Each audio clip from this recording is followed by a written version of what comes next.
Good evening. Greetings from myself, Dr. V.C. Shanmuganandan, and my colleague, Ms. Pavitra Reddy, who would be the MCs for this evening's virtual program.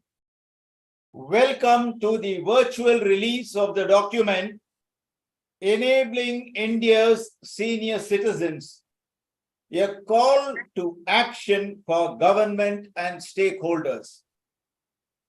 Ladies and gentlemen, populations are aging around the world and the number of elderly persons is increasing faster than ever before. Research has shown that individuals with a sense of purpose and meaning in life are more likely to age gracefully and have a positive outlook on the aging process, and that is what all of us are aiming at. This policy document, which is to be released now, comprising of implementable recommendations to the government and stakeholders, aims at enabling the senior citizens find purpose and meaning during the golden years of their life. With that, I have the pleasure of requesting Mr. Chris Gopalakrishnan, the chairman of Vayah Vikas, to formally welcome the dignitaries and the participants to this evening's virtual program. Mr. Chris Gopalakrishnan, please. Thank you, Dr.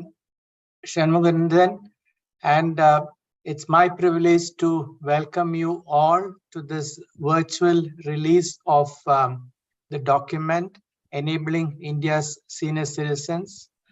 You know, it's great to see a who is who of India participating in this virtual launch. We have Sri Dinesh Gundurao joining us, Honorable Minister for Health and Family Welfare, Government of Karnataka. We will have Sri Rajesh Bhushan, Secretary,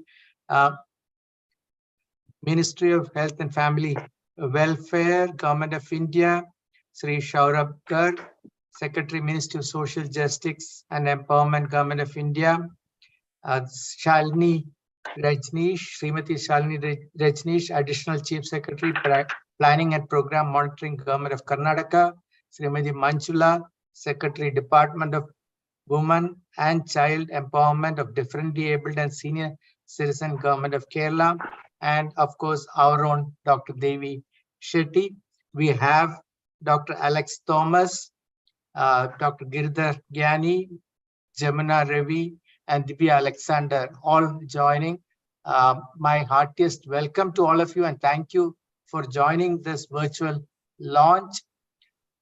You know, the importance of this event and the participation by all of you, and of course other participants in the call today, show that it's an idea whose time has come. India will turn into an age society over the next few years from the current status of a young society, just as every other society has turned into an aging society.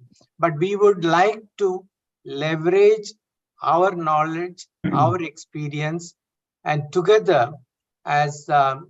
Shanmuganandan said, make this the best years of the life for our senior citizens. So it's my privilege to welcome you all for this important function.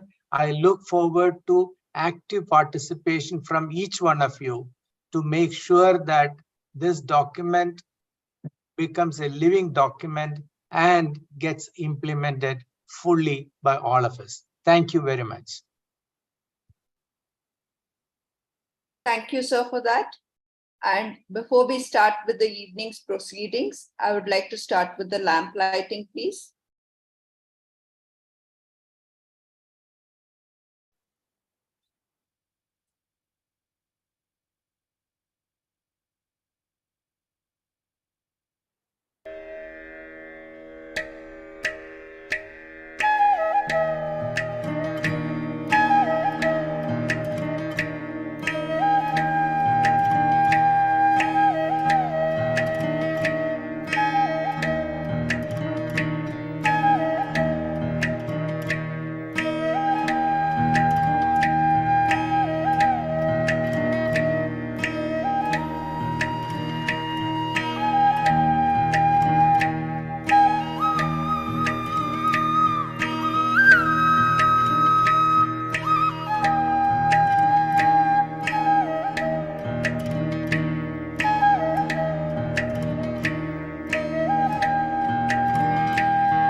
Thank you.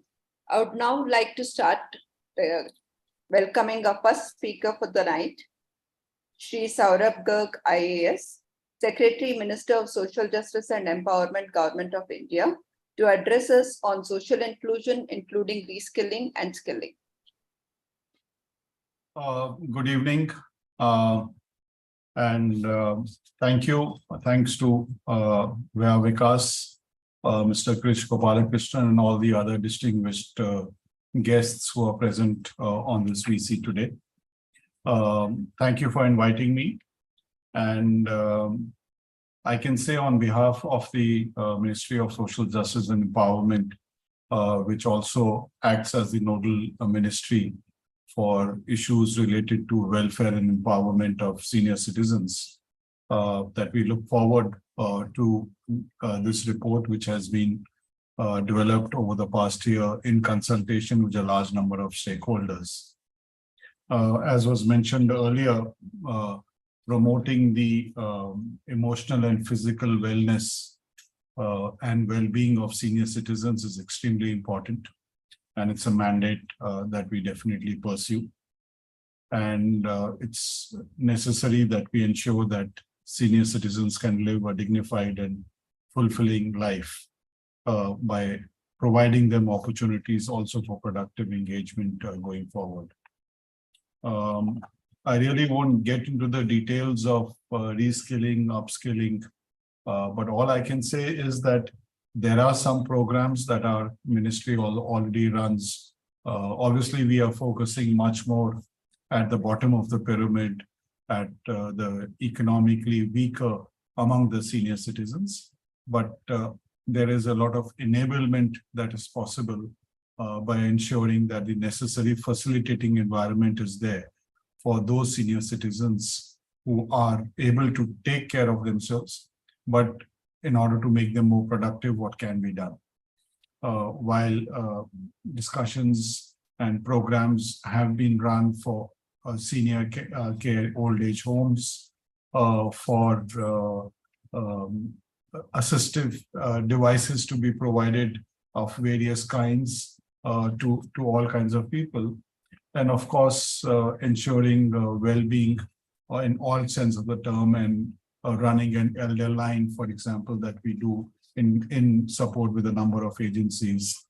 Going forward, we look forward to strengthening our programs and the ecosystem around senior citizens, including around what kind of skilling requirements that would be there, both in terms of for the senior citizens and perhaps by the senior citizens.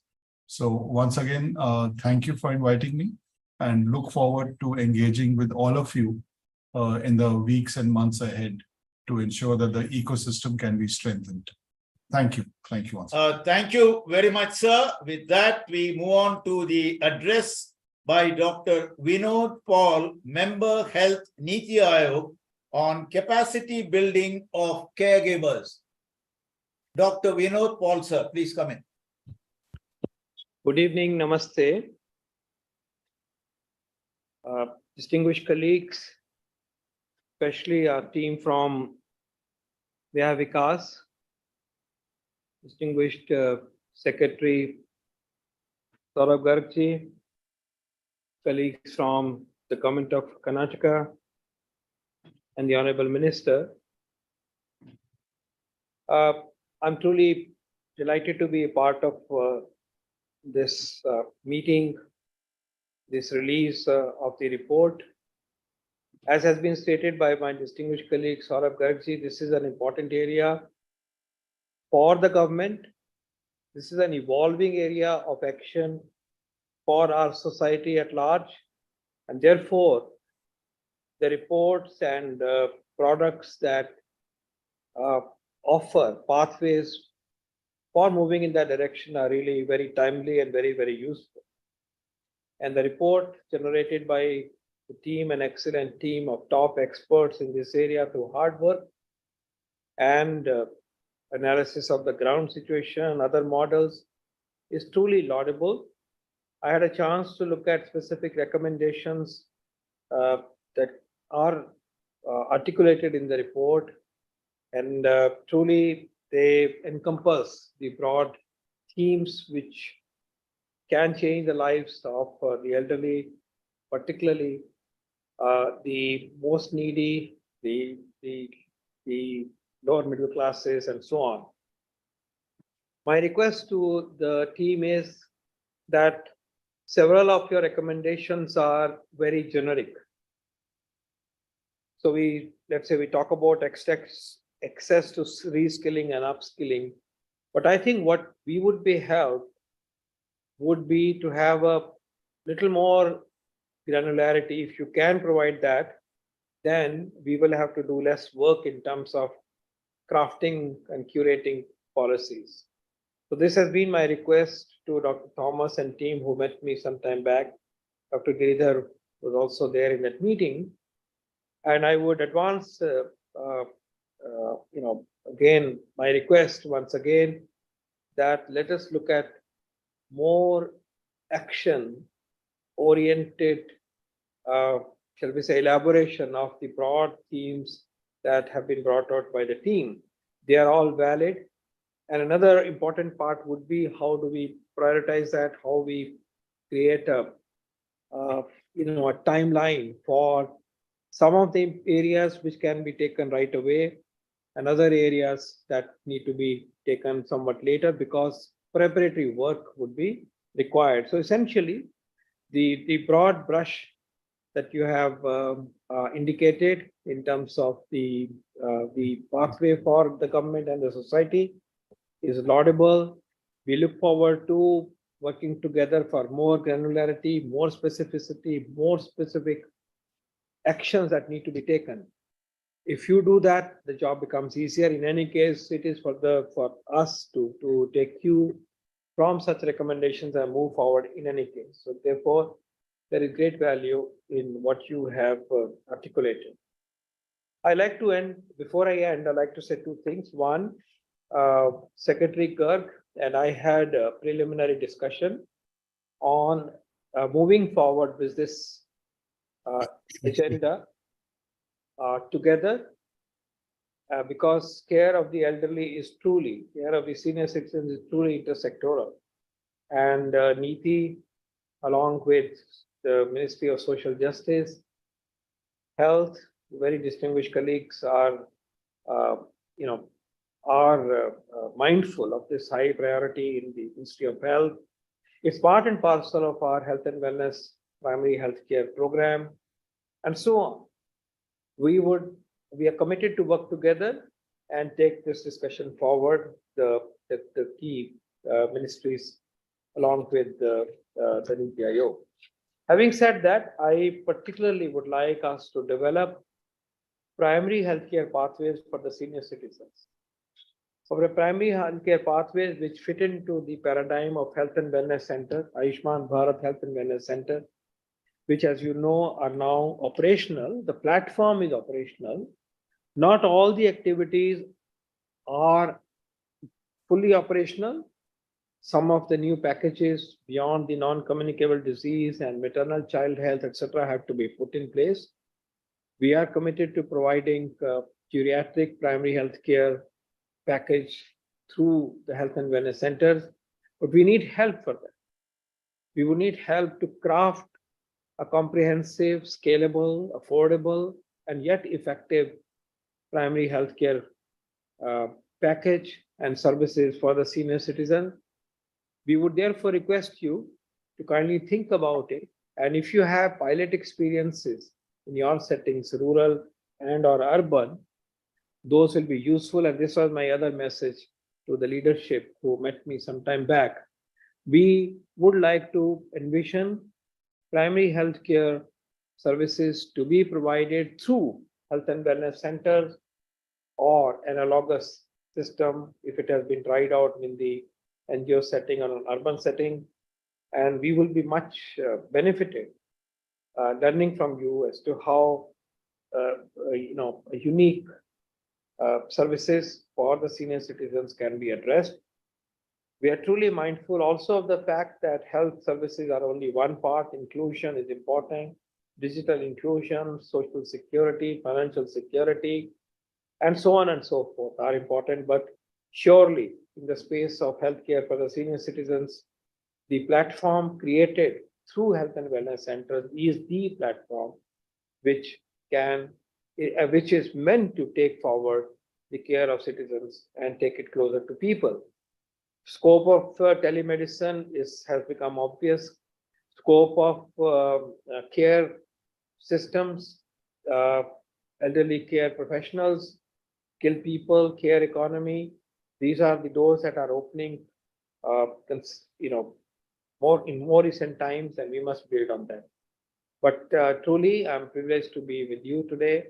I applaud the work that you have done in a very serious, through a serious effort, through a very, very eminent group of experts that you have engaged. I salute them, and I salute the good work that you are doing. Please bring forth ideas on how primary health care of senior citizens in the rural system, in the urban system, middle classes can be taken forward. For me, that will be a special effort to take forward. I look forward to working with Shri Saurabh, Shri Rajesh Bhushanji, and other distinguished colleagues in the coming. Thank you very much. Thank you very much, sir, for your valuable suggestions towards operationalizing the recommendations and the manner in which it is to be taken forward for the welfare of the senior citizens of our country. Next, we have two premier organizations involved in this exercise. That is the Association of Healthcare Providers India and the Vayah Vikas. Now, to tell us something about the Association of Healthcare Providers India, Dr. Giridhar Gyani, the Director General of AHPI, is supposed to have joined us, but since he is in a place where connectivity would be a problem, I would now request Dr. Sunil Ketrapal, the Director, AHPI, to tell us something about the Association of Healthcare Providers India. Dr. Sunil Ketrapal, please. Thank you, Dr. VC, and a very good evening to all the esteemed panelists and participants. Can you see my slide? Yes, please Okay. go ahead. So I will be giving an brief overview of AHPI. The motto of AHPI is educating and advocating for well-being of common man. And about AHPI, the association represents the vast majority of private healthcare organizations in the country, and it is a not-for-profit organization registered under the Society Act, founded in December 2012, with Dr. Prem Nair from Amrita Hospital, was the national president, and Dr. Giridhar Gyani, after superannuation from Quality Council of India and NAPH, he joined as the secretary, and Dr. Devi Shetty as the national treasurer. Subsequently, Dr. Alexander Thomas, who was a founder member, was actively involved since beginning of the association. He took over as president AHPI and served in the capacity for 6 long years, actively contributing towards the growth and recognition of AHPI. Now, as a patron advisor, AHPI, Dr. Alex is continuing to advise us and guide us in various policy and advocacy issues. The objective of AHPI, the association, is to achieve universal health coverage and to achieve a comprehensive health security for all citizens in the country.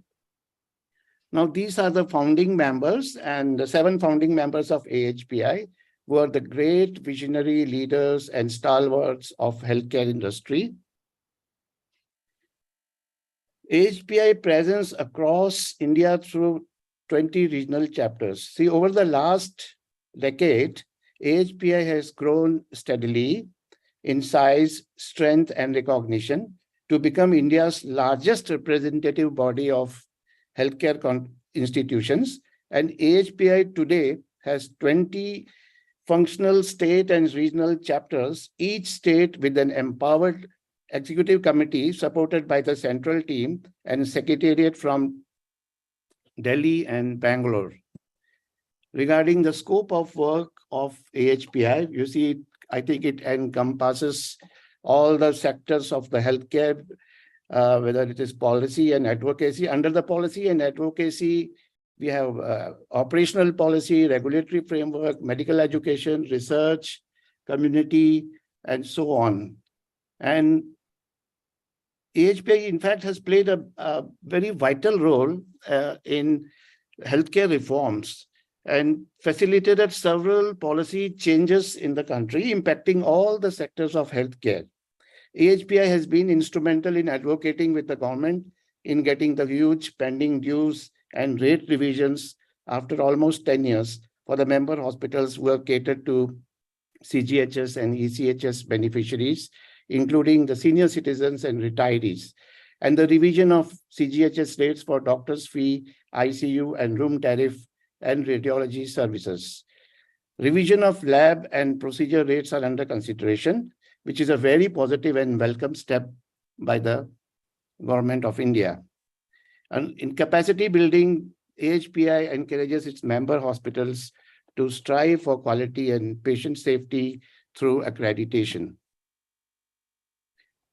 AHPI education and skilling programs. AHPI conducts a number of education and training programs, which is aimed at capacity building and covering the quality and patient safety and improving the operational efficiency of the hospitals. AHPI with National Skill Development Corporation implemented the flagship scheme of the Government of India's COVID Frontline Workers Program through member hospitals for preparing the trained manpower for upskilling of healthcare workers for COVID management. And now AHPI is working with NSDC to implement various training programs for allied health workers under Prime Minister Kaushal Vikas Yojana, providing training under the two job roles. And Dr. Girdhar Gyani, the Director General AHPI, has been designated as advisor to NSDC on skilling healthcare workforce for global placement. Regarding the publications, AHPI has produced over 50 impactful publications on various relevant issues. These are the some of the publications you can see in the slide. And AHPI has also got a global recognition for its COVID work. Dr. Alexander Thomas, National President, has received the honor and award, the prestigious Waterfalls Global Award, which under the healthcare sector by the government of UAE. I'm sorry. And regarding this exemplary work and achievements by AHPI, I would also like to mention some of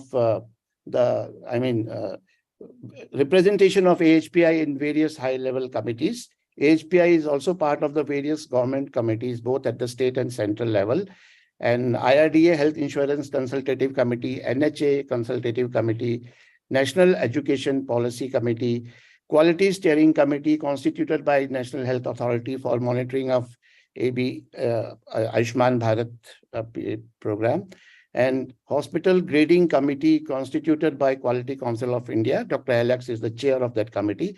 And of course, the committees of the Government of India in medical education, among others. Thank you. Thank you, Dr. Sunil Ketrapal, for that brief overview about the great work that AHPI is doing. I would like to now invite the CEO of Vayah Vikas, Ms. Jamuna Ravi, to talk about Vayah Vikas.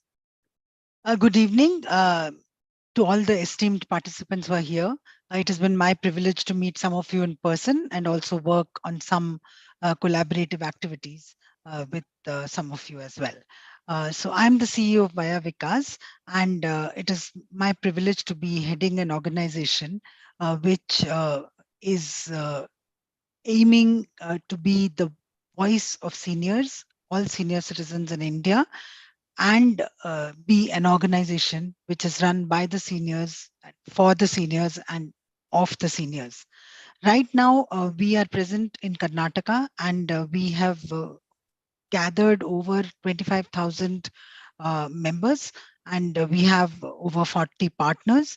we've already conducted more than 50 events in the areas that we work in.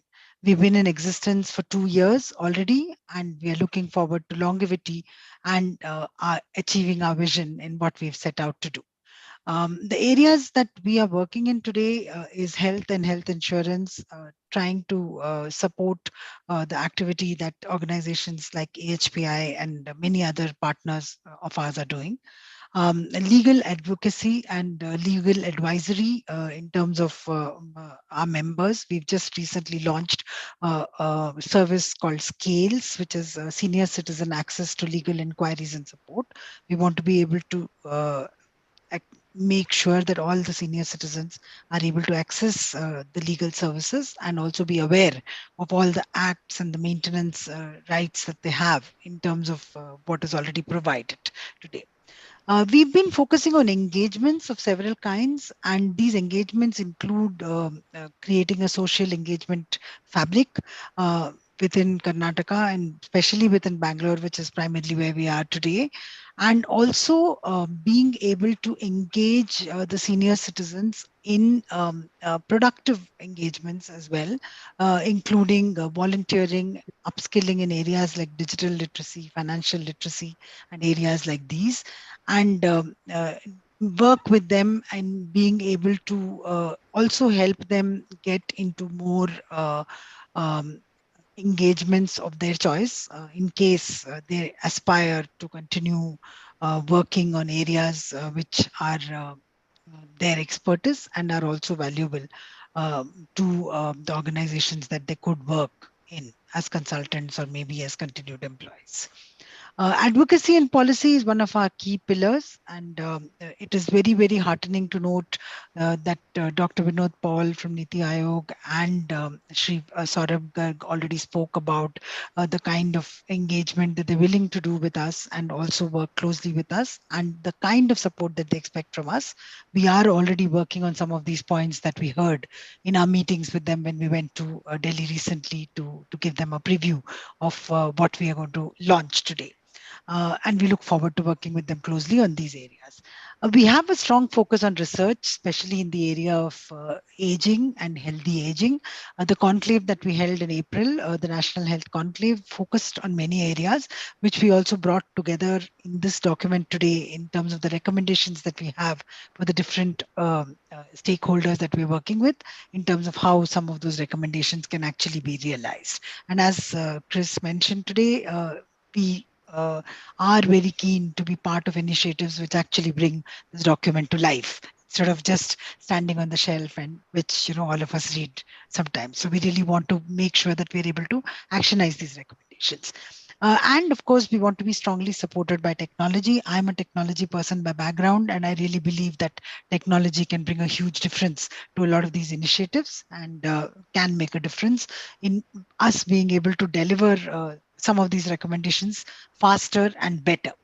And ultimately, we believe that best of breed partners can help us achieve our vision. And we already have over 40 partners, and we're still constantly looking for more. The areas of upskilling and reskilling that Sri Saurabh Garg mentioned, we've already tied up with Infosys Springboard platform, which will help us to deliver learning to our members and also to customize them for their needs. And that's something we're already engaged in doing the selection of what are the courses that we want to offer first. And we're probably going ahead with digital literacy and financial literacy in the very near future. And what I would like to end with is saying that all this can come to life and become more scaled across the country only when we are able to work with the government effectively and well.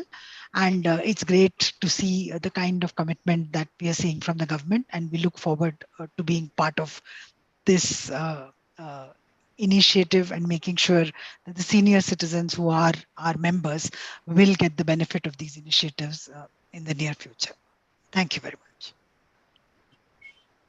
Thank you, Ms. Jamuna Ravi, for talking about giving us an insight on what Vayah Vikas is doing. Moving on, I would now like to call upon Ms. Divya Alexander, Independent Consultant, Health and Public Policy, to talk about the document that we are releasing today. Thank you. Respected guests of honor, distinguished colleagues, friends, and well-wishers who've joined us today, good evening to all of you. The document I'm presenting is titled Enabling India's Senior Citizens, a Call to Action for Government and Stakeholders. Jointly drafted by the Association of Healthcare Providers and Vayah Vikas, this document is aimed at addressing the needs of older adults in India. It represents the culmination of an extensive 18-month effort which comprised several steps. The first was a survey conducted among older adults in the country to uncover the multifaceted challenges that they face, such as social isolation, financial insecurities, inadequate access to quality healthcare, and the digital divide, to name just a few.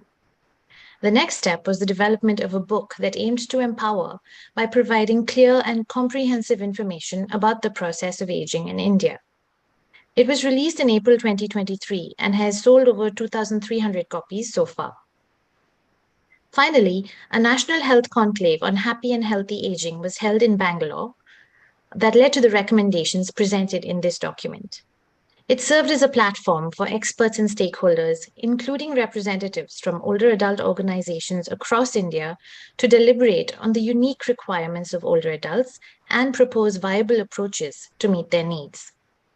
The recommendations from the conclave proceedings were discussed extensively by the members of this policy document committee, with significant input from the advisors and special invitees before appearing in the final form here.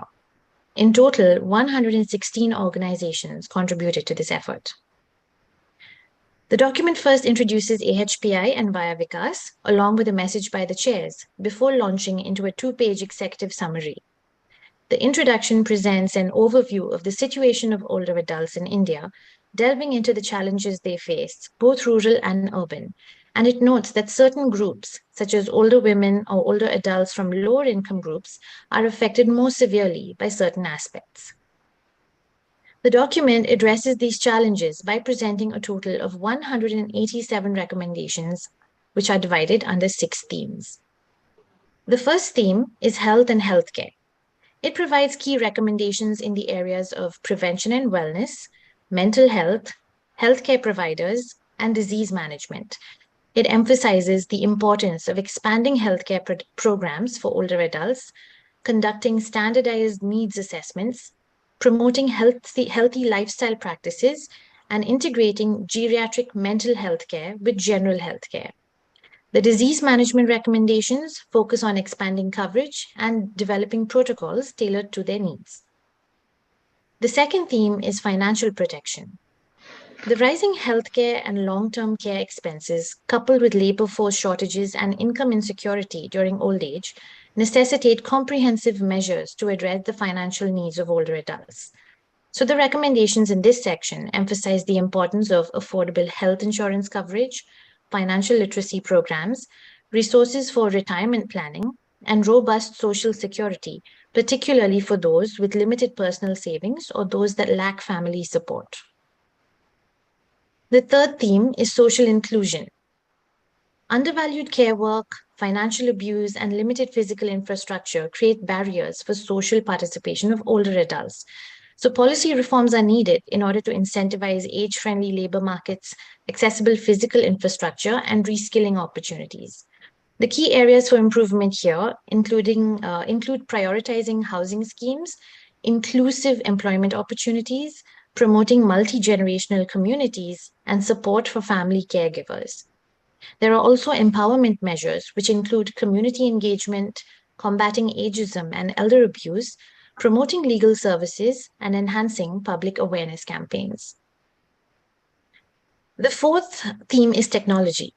By embracing technology, older adults can experience better health outcomes, increased independence and connectivity, and improved access to resources and information. So digital literacy programs, subsidies, intergenerational adoption of technology, and safety measures will promote their digital inclusion. The fifth theme is research. The availability of scientific, representative, and high-quality data is essential in order to develop policies and programs for older adults. Comprehensive research on health, socioeconomic, and financial issues related to aging, senior living, technology adoption, and the development of a comprehensive registry are essential, along with the training of research scientists in aging, the inclusion of aged cohorts in studies, and gender and age disaggregated data collection. The last theme is legal and policy reform. Addressing all these challenges in senior care requires advocating for policy changes and support. Fostering convergence among the 16 ministries involved and encouraging collaboration between private players can lead to improved services and support for older adults. The key themes for improvement here under policy and legal reforms includes emergency responses, financial support, accessible environment, technology, and the safety of older adults. The conclusion restates the importance of government and other stakeholders working together, with the partner organizations reiterating their commitment and support in achieving these objectives. The call to action after the conclusion pulls out 16 top priority recommendations from the 187 presented in the document. The annexures contain the agenda and photographs from the National Health Conclave 2023 and the names of the organizations that contributed to the process. It ends with the members of the NHC Policy Document Committee. As has been mentioned, implementing these recommendations will require concerted efforts from all stakeholders. Let us come together to create an environment that enables older adults in our society to age with dignity and the respect that they truly deserve. Thank you.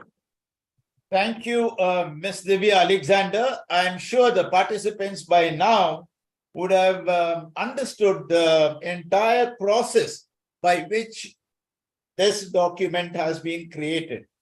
Many experts and stalwarts have contributed their valuable time and expertise pro bono towards this document.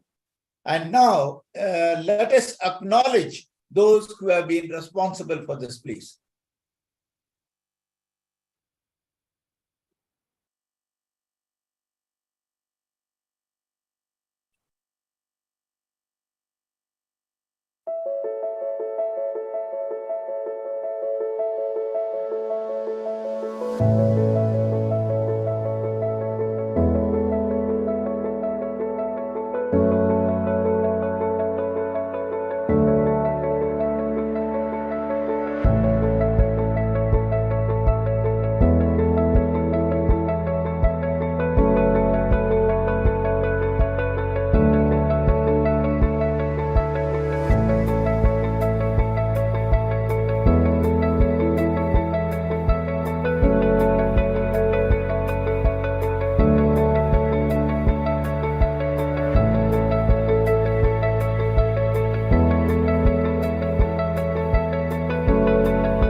On behalf of the participants, I would like to thank all the experts.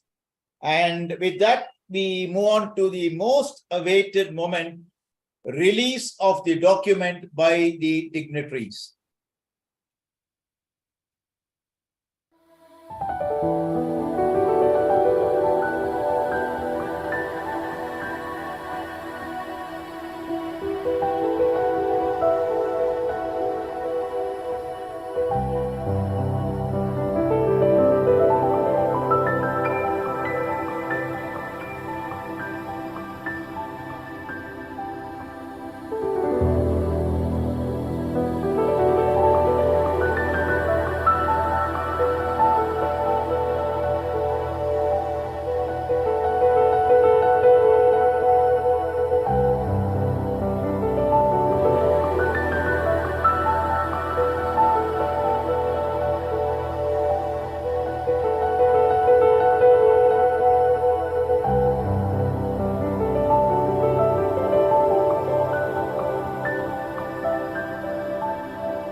I would like to thank everybody who's contributed for the release of this book. Moving on now, I would like to invite Srimati Shalini Rajneesh, IAS, Additional Chief Secretary, Planning and Program Monitoring, Government of Karnataka, to talk to us about financial protection.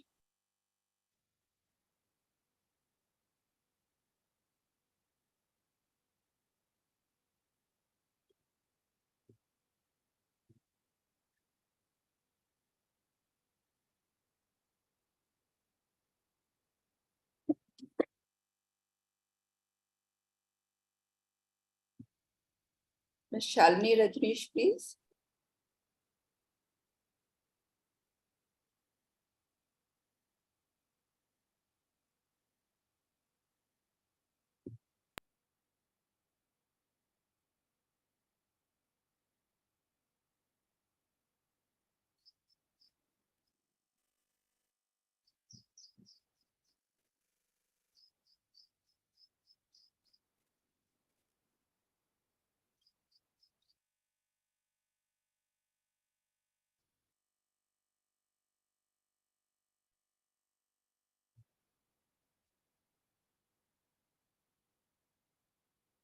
Ms. Pavitra, I think we have lost Srimati Shalini Rajneesh. Can we move on to? So the next speaker. Yes, can we move on to the next speaker, please? Yeah. So while we wait for her to get online. Okay, then, right, thank you. Now, may I now request Dr. Devi Shetty, the chairman of Narayana Health, to address the participants on technology and research. Dr. Devi Shetty, please.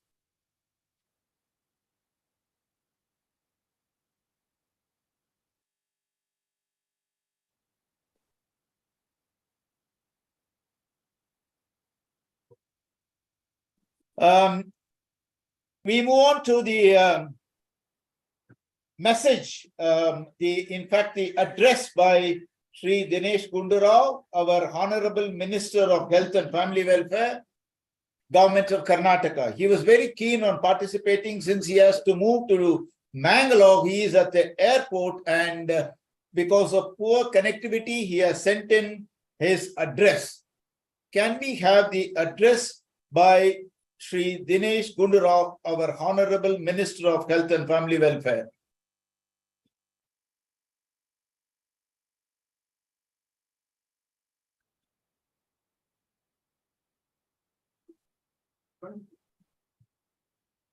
As the Health Minister of Karnataka, I would like to address a matter of utmost importance: the well-being and rights of our older adults. Our government recognizes the invaluable contributions made by our elderly citizens and is committed to ensuring that they lead lives of dignity, respect, and happiness. In line with this vision, I am pleased to share with you the plans and initiatives that the Government of Karnataka has undertaken for law and policy reforms for older adults in our state.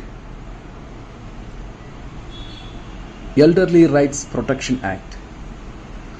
We are in the process of formulating and enacting the Elderly Rights Protection Act, which will serve as a comprehensive legal framework to safeguard the rights and interests of our senior citizens. This act will address issues such as elder abuse, neglect, financial exploitation, and discrimination, providing a robust legal mechanism for the protection of our elderly population.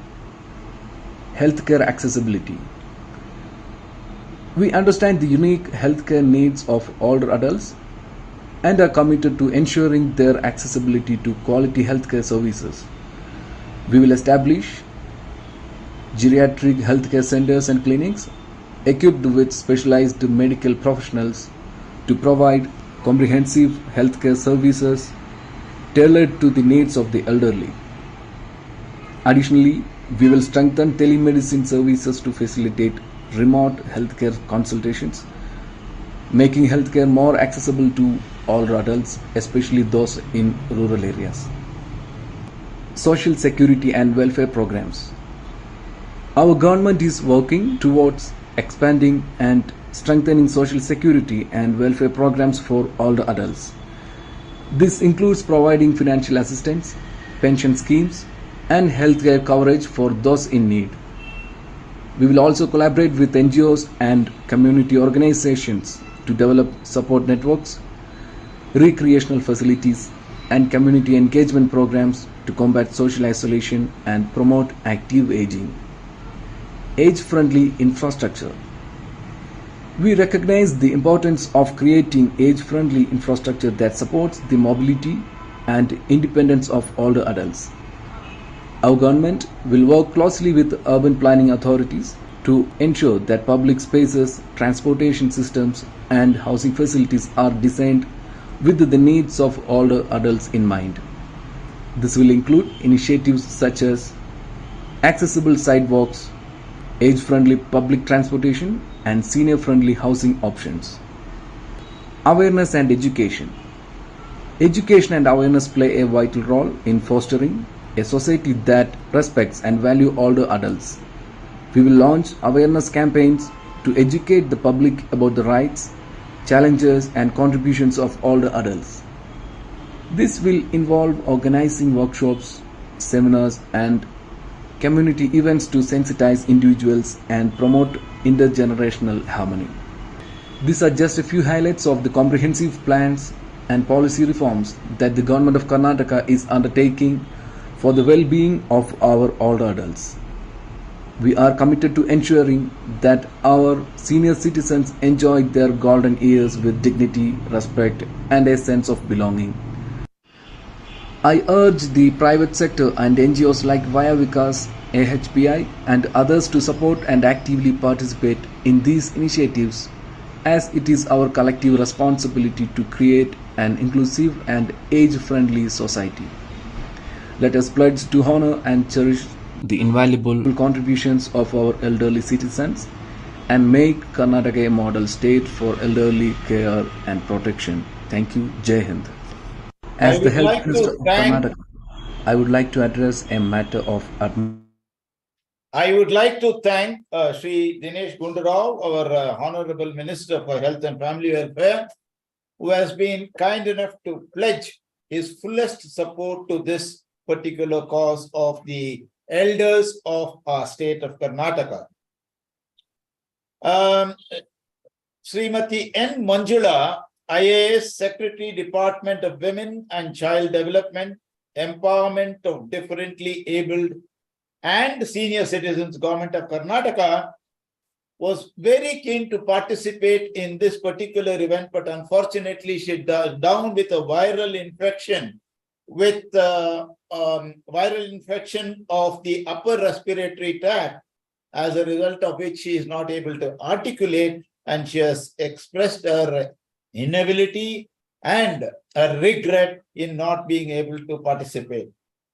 Similarly, Dr. Devi Shetty is also down with a viral infection, and he is unable to participate. We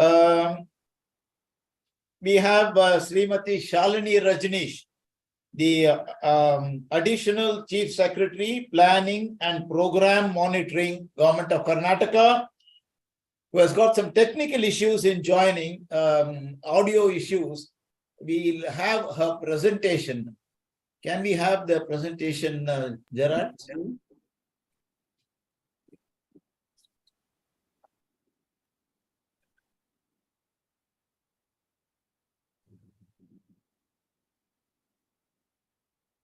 Can we move the slide, please?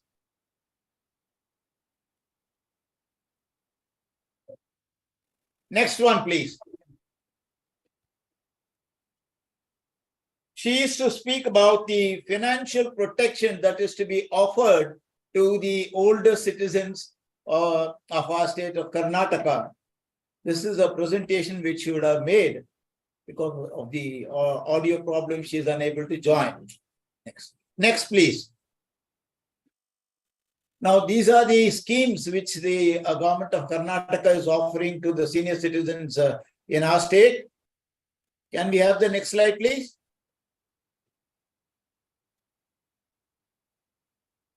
These are the various schemes in terms of pensions for the elderly, the Indira Gandhi National Old Age Pension Scheme and the National Social Assistance Program. And in the case of death of a breadwinner, a lump sum assistance of rupees 20,000 being given to the bereaved family. Next, please. The Sandhya Suraksha Yojana. This is what the government of Karnataka is offering to the small and marginal farmers, agricultural laborers, fishermen, and laborers from the unorganized sector who will be available for the Sandhya Suraksha Yojana. Next slide, please. And of course, all of us are aware about this Yashaswini health insurance scheme and the Rashtriya Vayoshri Yojana, which is for the Karnataka's Rural Cooperative Society, for the members, and cashless benefits for the 823 surgical procedures at the various network hospitals.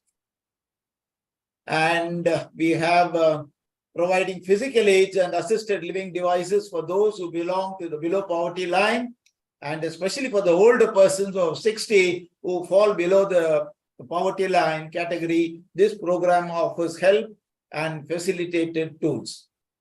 The central government funds this central sector scheme. Next slide, please. And the health insurance scheme, Varishta Mediclaim policy, the cost of medicines being covered, plasma, emergency transportation, diagnosis-related expenses are also covered, the health-related expenses, and this is specially designed for seniors between 60 and 80 years of age. And you have the National Program for the Healthcare of the Elderly, launched in 2010, which focuses on both preventive and promotive care to maintain general health in the older population. Next slide, please.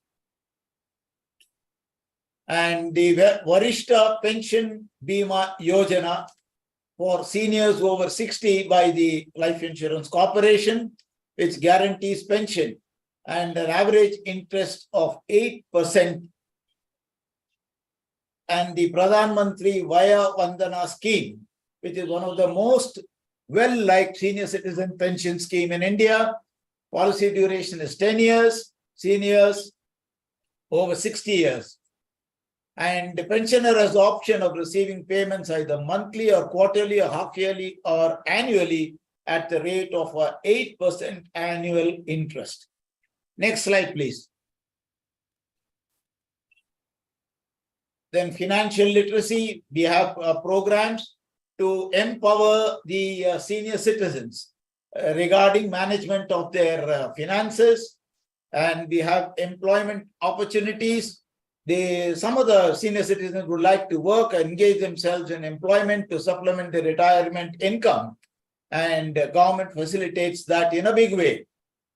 The government also promotes the concept of active aging and promotes companies to hire senior citizens by providing incentives and suitable employment opportunities. Next slide, please. Daycare for senior citizens, which is a very important concept, and they have been established at Bangalore, Hubli, Dharwad, Gulbarga, Belgaum corporation areas. This is to maintain the well-being of older persons and to provide emotional services, recreation, and healthcare. We also have senior citizens association. There are several associations and forums that advocate for the rights and welfare of the senior citizens, and these organizations work towards ensuring financial security, social inclusion, and overall well-being of the elderly population. Next slide, please. This is a very important aspect which the senior citizens should be aware of: cyber fraud.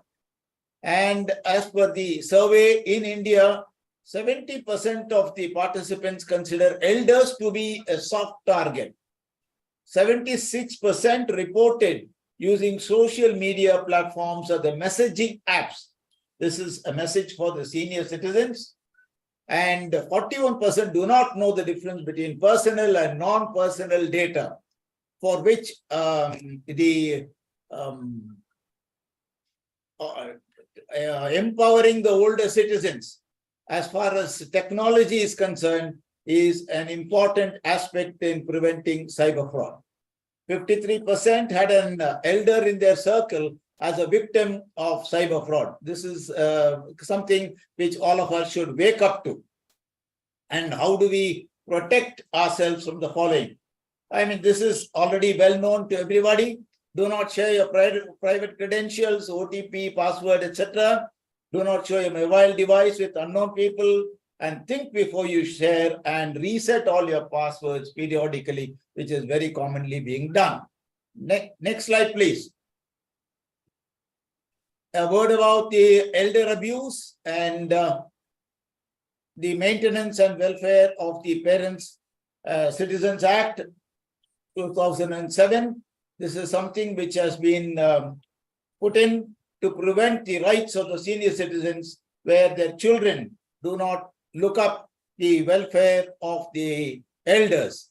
This is supposed to protect them, and the proper implementation of this will help the older adults, especially those who have been not protected by their children, not being looked after by the children, is of great help to them. Next slide, please. Then this is a very important thing, identity card for the senior citizens. This is of great value, especially when they are moving out. It will help them to be connected, and in case of emergencies, it will help them to a very great extent. Then the next slide, please. And with that, we come to the end of the financial protections and all other related protections that we would expect to give to the elder citizens of our state and country. With that, over to Ms. Pavitra. You have to unmute yourself, Pavitra. I would like to now call upon Dr. Alexander Thomas, founder and patron AHPI, to take a talk to us about the way forward with the document. Thank you, Pavitra. Good evening to all of you, senior officers of the government, ladies and gentlemen, and my colleagues. Today, as we discuss the way forward after the release of this document, I must say that on behalf of AHPI and Vayah Vikas, I'd like to express our heartfelt gratitude to the 116 organizations, both governmental and non-governmental, and many eminent experts and other stakeholders in our country who have contributed their valuable insights and expertise to this document. As a beginning, we have identified 16 top priorities under 6 verticals. So I'll just quickly share this with you.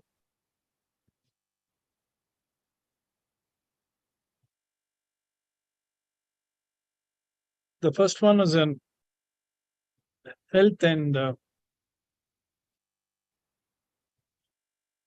healthcare, and we have 3 recommendations there. These are the top priority recommendations. That the national program for healthcare, that we need to expedite and expand it. We need to increase the number of seats in PG training and also incorporate geriatrics competencies into nursing, into undergraduate, into other PG areas. And we need to actually provide education about the mental health of our older adults. Under financial protection, much has been said about this, so I won't dwell too much on it. Regarding pensions, concessions, and coverage under the national health schemes. Under social inclusion, I just focus on access to reskilling and upskilling of courses. Also to mention about reviving the sacred portal, and the second one about association of senior citizens, and which provides all services under one umbrella, and that is the primary reason for Vayah Vikas to be in existence, and also to allocate to support the healthcare sector skill council in their efforts in skilling and capable workforce. There's a huge shortage of this these workforce, and we have to train them to deliver quality care to senior citizens. Fourth one on technology. Here again, I think a lot has been spoken about, and basically we are going to recommend and work towards integrating the use of telemedicine and home-based care to care programs to provide access to healthcare services for older adults, and importantly to establish a registry for senior adults. This will help in many ways and also enable big data to be retrieved for research and the specific needs of older adults. Research, a much neglected area. Vayah Vikas has already started in a big way, and we are recommending to the government to help and to increase the allocation of research towards research and development targeted towards older persons. And also during research, prioritize gender disaggregation and age disaggregation beyond the age of 60. These groups are usually not involved. And finally, law and policy. As was mentioned, there are many policies. We have to work together to implement the existing laws and policy, implement robust emergency response systems like helplines and police assistance during emergencies, and also encourage the establishment of legal aid institutions or legal aid service clinics, and some of our partners are already doing this. Now, while we are also pleased to inform you that we have already taken significant steps towards implementing the recommendation outlined in this document. We have had, as you know, fruitful discussions with the secretaries, and I'm glad to hear that Vinod Paul sir and Saurabh have had discussions on how to work with us. We have worked with the government of Karnataka and the NITIO, and we hope that we will be able to work with the government and stakeholders to take forward what we have done. However, our work, this is with the Health Minister and with Madam Shalini. Yeah. However, our work does not end here. We need to translate our discussions and plans into action. It is a call to action for the government, stakeholders, all of us present here, and the many NGOs working in this field. We must work together to create a society that truly enables our senior citizens to live fulfilling lives. Furthermore, I'm also thrilled to share that one of our partners who's here today, Nightingale's Medical Trust, has already taken action by establishing the Dementia Alliance of India, which directly aligns with one of the key recommendations from the document. This initiative will play a crucial role in addressing the challenges faced by individuals with dementia and also with their families.